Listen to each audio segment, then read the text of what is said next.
आज जो हम लोग कुछ समझने वाले हैं, जानने वाले हैं, वो ये चीज़ है कि पूरा नेशनल इनकम तो आपको पूरा चैप्टर पढ़ना ही है, लेकिन कुछ मैं इम्पॉर्टेंट क्वेश्चंस लेकर आई हूँ जिसको आपको आंसर राइटिंग करना है बार बार, ठीक है, ताकि इतना आपको आंसर राइटिंग कर लेना है कि आपका कॉन्फिडेंस बढ़ जाए और एग्जाम में क्वेश्चन देखते ही आप आराम से क्वेश्चन को पढ़ लें, उसके बाद आप आंसर राइटिंग करने लगे, ठीक है।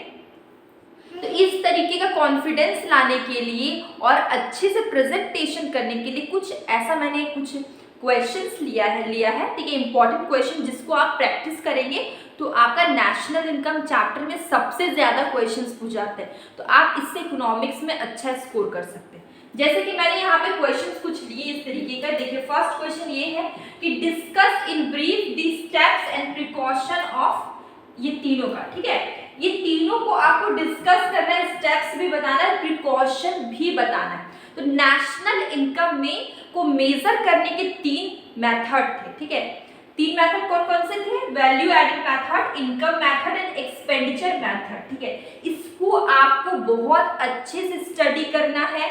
इन तीनों का जो फॉर्मूला है, जो मैंने एक पर्टिकुलर वीडियो में बताया है, उसको आपको अच्छे से पढ़ना है, ठीक है, और बार बार लिख के प्रैक्टिस करना है। इससे आप मैथ्स के क्वेश्चन, न्यूमेरिकल के क्वेश्चन भी सॉल्व कर सकते हैं और इस क्वेश्चन का आंसर भी आप बहुत अच्छे से लिख सकते हैं, ठीक है। तो नेशनल इनकम का ये बहुत ज़्यादा ही इम्पोर्टेंट क्वेश्चन है। इस क्वेश्चन को करने से आपको मल्टीपल फायदे हो सकते हैं, मल्टीपल आपको बेनिफिट हो सकता है। एक तो आप इस क्वेश्चन का आंसर भी कर लेंगे और इस क्वेश्चन के अंदर का अगर आप तीनों मेथड्स को पढ़ेंगे, अच्छे से स्टडी करेंगे, प्रैक्टिस करेंगे, इसके फॉर्मूला को प्रैक्टिस करेंगे, तो आपका जितना भी न्यूमेरिकल क्वेश्चन है वो इजीली सॉल्व हो जाएगा। तो इस क्वेश्चन को करने के आपके बहुत सारे फायदे हैं। ये क्वेश्चन बहुत ज्यादा इंपॉर्टेंट होने वाला है आपके लिए, ठीक है। इसके बाद ये क्वेश्चन है explain the problem of double counting. ये एग्जाम में एक बार आ चुका है, ठीक है, ये आया हुआ क्वेश्चन है, इम्पॉर्टेंट है। आप previous year question paper solve कर रहे होंगे, ठीक है, करना शुरू किए होंगे। ये बहुत इंपॉर्टेंट क्वेश्चन ये आ चुका है, इसको लिख के प्रैक्टिस करिए, ठीक है।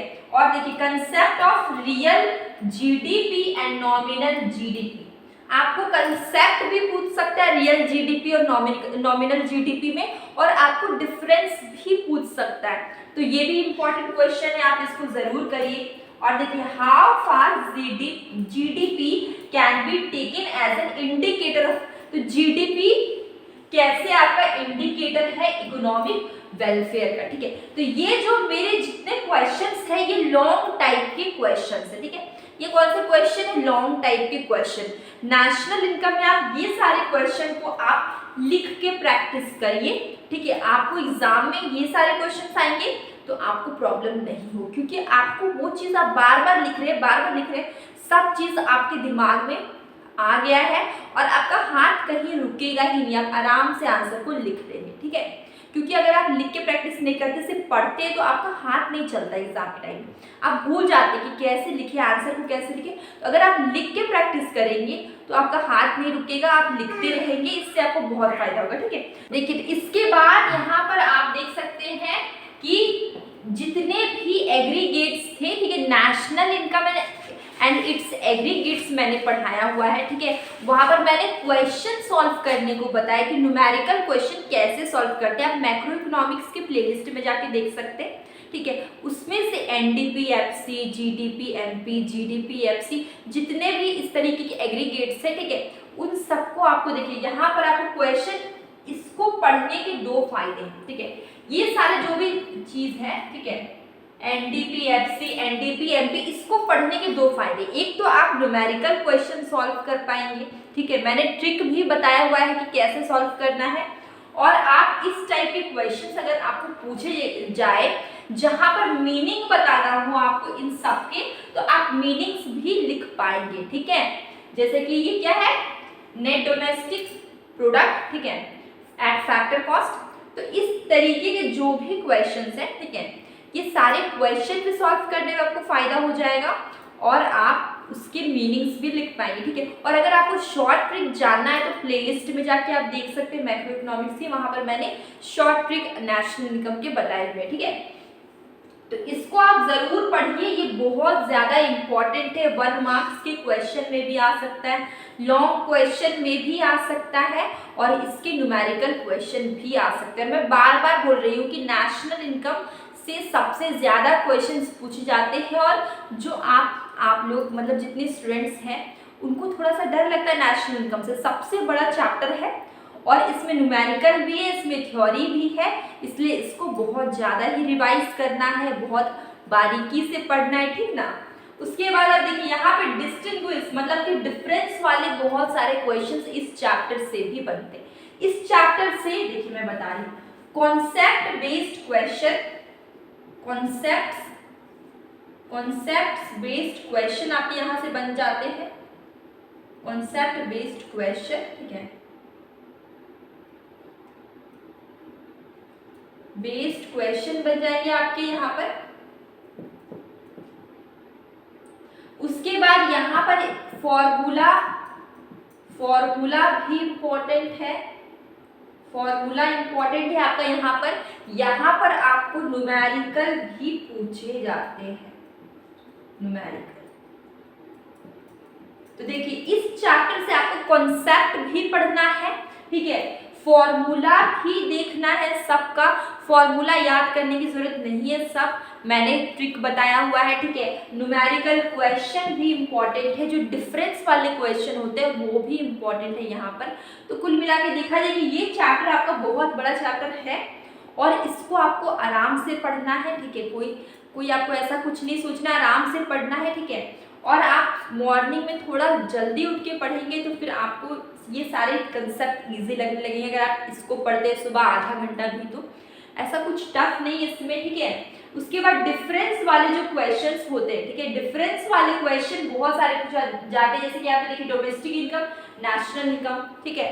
देखिए जीडीपी और जीएनपीएफसी, नेशनल इनकम और जीडीपी में क्या डिफरेंस। तो ये जो डिफरेंस वाले क्वेश्चन है इसको आप अच्छे से करेंगे। और डिफरेंस वाला क्वेश्चन आपको इस तरीके से करना है, जैसे कि ये आपको एक बॉक्स बनाना है, ठीक है, और इस बॉक्स के अंदर आपको 3 लिखना है, 3 ऐसे डब्बे बनाने हैं। यहाँ पर आपको लिखना है बेसिक, ठीक है, और यहाँ पे आपको लिखना है दोनों। जैसे कि मान लीजिए आपका जीडीपी और जीएनपीएफसी, ठीक है, जीडीपी और जीएनपीएफसी इस टाइप के रहेंगे, ठीक है। यहाँ पर आपको मीनिंग लिखना होगा, फिर दोनों का मीनिंग लिखना है, ठीक है। इस तरीके से आपको डिफरेंस वाले क्वेश्चंस लिखने होंगे, ठीक है, जो कि आप इसमें आप अच्छे खासे मार्क्स ले सकते हैं, ठीक है। तो इन सब को भी आपको पढ़ना होगा, बार बार पढ़ना होगा, आंसर राइटिंग भी करना होगा, ठीक है। उसके बाद ये नेशनल इनकम और जीडीपी के बीच का डिफरेंस है, ठीक है। और यहाँ पर देखिए इंटरमीडिएट गुड्स और फाइनल गुड्स के बीच का डिफरेंस, फैक्टर इनकम और ट्रांसफर इनकम के बीच का डिफरेंस। तो ये डिफरेंस वाले क्वेश्चंस भी यहाँ पर बहुत सारे पूछे जाते हैं। डायरेक्टली आप फॉर्मूला भी अच्छे से प्रैक्टिस करेगा। मान लीजिए आपसे कोई फॉर्मूला पूछा गया, ठीक है, तो फॉर्मूला आप कैसे बनाएंगे। तो मैंने फॉर्मूला भी अगर एग्रीगेट्स का पूछा गया है तो वो मैंने करने का ट्रिक बताया है, ठीक है। और उसके अलावा अगर आपको value added method, income method और एक्सपेंडिचर मेथड से अगर फॉर्मूला पूछा जाएगा तो उसको आप ट्रिक लगा के नहीं बना सकते, उसको आपको थोड़ा सा प्रैक्टिस करना होगा, उसको आपको लिख के याद करना होगा।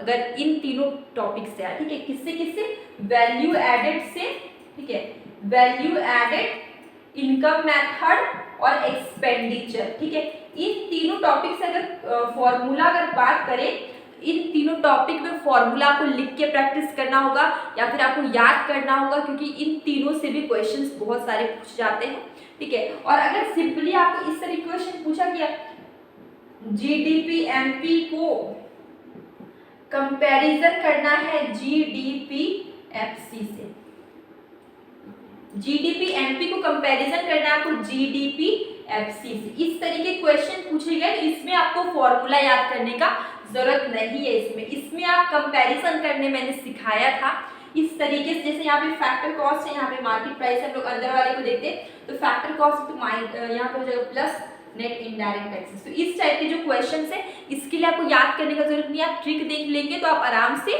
उस ट्रिक से अगर सॉल्व करेंगे तो ये क्वेश्चंस आपके हो जाएंगे, ठीक है। और मैंने ये बताया ये तीनों मेथड से अगर क्वेश्चन आए इसका फॉर्मूला आपको याद करना पड़ेगा, क्योंकि ये ट्रिक लगाने वाले फॉर्मूले नहीं है, ठीक है। और इसमें आप अगर मेरे वीडियो देखते हैं तो आप इसमें ट्रिक लगा के बनाएंगे जिस तरीके से मैंने बताया है, यहाँ पर आपको कोई भी फॉर्मूला याद करने की जरूरत नहीं है, ठीक है। तो नेशनल इनकम के ये कुछ क्वेश्चंस थे, ये सारे क्वेश्चंस जितने भी मैंने बताए हैं सारे इम्पॉर्टेंट है, इसको आप ज़्यादा से ज़्यादा प्रैक्टिस करिए। और मैं यही कहना चाहूँगी कि आप पूरा चैप्टर पढ़िए, ठीक है, पूरा चैप्टर पढ़िए, लेकिन जो इम्पॉर्टेंट क्वेश्चंस हैं उसको आप ज़्यादा प्रैक्टिस करिए।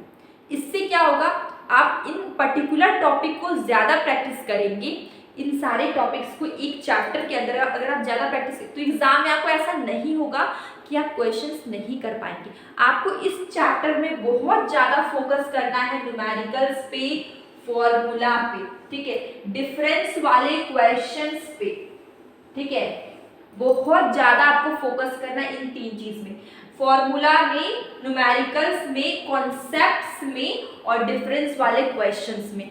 ये सब कुछ अगर आप, और आंसर राइटिंग, ठीक है, जो मैंने शुरू के क्वेश्चंस बताए लॉन्ग क्वेश्चंस, उन सारे क्वेश्चंस के आंसर राइटिंग, इतना आप करेंगे तो आपके इस चैप्टर से जो सबसे इम्पॉर्टेंट और लोगों को लगता है, मतलब लेकिन है नहीं, जो स्टूडेंट्स को लगता है, आपको लगता है ये टफ है, लेकिन इस चैप्टर से जितने क्वेश्चंस आते हैं आप सब सॉल्व कर लेंगे, ठीक है।